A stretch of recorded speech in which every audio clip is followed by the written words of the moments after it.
নমস্কার বন্ধুরা, আপনাদের সবাইকে বাঙালি রান্নাঘরে স্বাগত। আজ আমি কচুর লতি করে দেখাবো ছোলার ডাল দিয়ে। তার জন্য এখানে কড়াইয়ে আমি সর্ষের তেল দিয়ে দিলাম।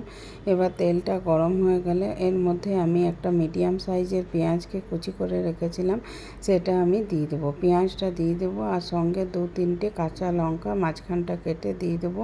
দিয়ে এটাকে একটু নাড়াচাড়া করে একটু হালকা কালারটা চেঞ্জ হওয়া পর্যন্ত ভেজে নেব। তারপর এটা যখন ভাজা হয়ে যাবে, অপর দিকে আমি কচুর লতিটাকে ভালো করে ছাড়িয়ে ধুয়ে রেখেছি, সেটা আমি এর মধ্যে দিয়ে দেবো। আর দিয়ে দেবো, যেহেতু ছোলার ডাল দিয়ে রান্নাটা করছি, তো ছোলার ডালটাকে আমি রাত্রে ভিজিয়ে রেখেছিলাম। দেখুন ফুলে উঠেছে আর ডালের জলটা ঝরিয়ে রেখেছি। এবার ওই ছোলার ডালটা এই পেঁয়াজের মধ্যে দিয়ে দিলাম। দিয়ে এটাকে একটু নাড়াচাড়া করে নেব। আর এটা যেহেতু ছোলার ডাল দিয়ে করছি, তো ছোলার ডালটা একটু সেদ্ধ হতে টাইম লাগে, তাই এটা ভিজিয়ে রাখলে একটু ভালো হয়। আর এটা বন্ধুরা আপনারা প্রেসার কুকারেও করতে পারেন, তাহলে এটা খুব তাড়াতাড়ি হয়ে যাবে। তো আমি আজকে কড়াইয়ে করছি। এরপর আমি দিয়ে দিলাম স্বাদ অনুসারে লবণ আর দিয়ে দেবো পরিমাণ মতন হলুদের গুঁড়ো। এই দুটো দিয়ে দিলাম। আর এর মধ্যে একটু আমি আদা, জিরে আর লঙ্কা আর একটু সামান্য ধনে নিয়ে সেটাকে বেটে রেখেছিলাম, সেই মশলাটাও দিয়ে দেবো। বেশি না, একটু সামান্য মশলা লাগবে, খুব বেশি না। দেখুন, এই দেখুন 1/2 চামচ মতন সেটা মশলাটা আমি দিয়ে দিলাম।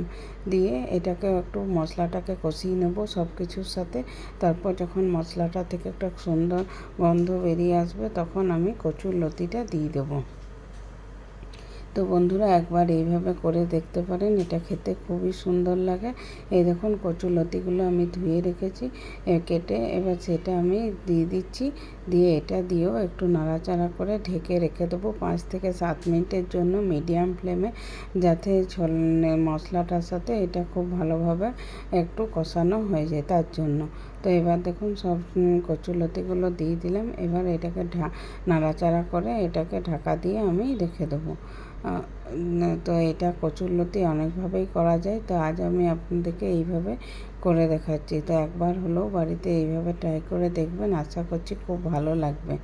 তো এই দেখুন হয়ে গেছে। এবার আমি একটা মিডিয়াম সাইজের টমেটোকে লম্বা করে কেটে রেখেছিলাম। এটা অপশনাল, আপনারা চাইলে দিতেও পারেন কিংবা নাও দিতে পারেন, তবে দিলে খেতে ভালো হয়। তো এইটাও আমি দিয়ে দিলাম। দিয়ে এবার এটাকে ঢাকা দিয়ে রেখে দিচ্ছি। ঢাকা দিয়ে দিচ্ছি এটাকে 5 থেকে 7 মিনিটের জন্য। 5 থেকে 7 মিনিট পর ঢাকনা খুলে দেখব।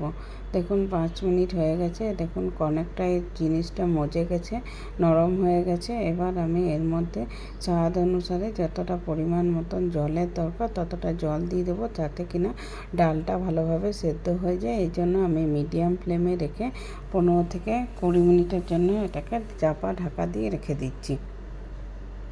15-20 মিনিট পর ঢাকনাটা খুলে নেব। তো আমি এখন এটাকে ঢাকা দিয়ে দিচ্ছি। আর এটা বেশি কোনো গ্রেভি থাকবে না, এটা একদম শুকনো শুকনো হবে, তাই বেশি জল দিলাম না। এবারে দেখুন বন্ধুরা, এটা হয়ে গেছে। এবার আমি কি করছি, এই দেখুন 5 থেকে 7 মিনিট পর ঢাকনাটা খুললাম। ঢাকনাটা খোলার পর দেখুন এটা কত সুন্দর হয়ে গেছে। এবার এর মধ্যে সব শেষে একটা পাতিলেবুর রস একটু ছড়িয়ে দিলাম। আর পাতিলেবুর রসটা ছড়িয়ে দিয়ে এটাতে কী হয়, অনেকের গলা একটু ধরে, তার জন্য। কিন্তু এটা না দিলেও হয়, দিলে কোনো ক্ষতি নেই, টেস্টটা ভালোই হবে, তাই দিয়ে দিলাম। এবার ঢাকনা দিয়ে 2 মিনিট রেখে এটাকে সার্ভ করে দেবো। দেখুন কতটা সুন্দর হয়েছে না।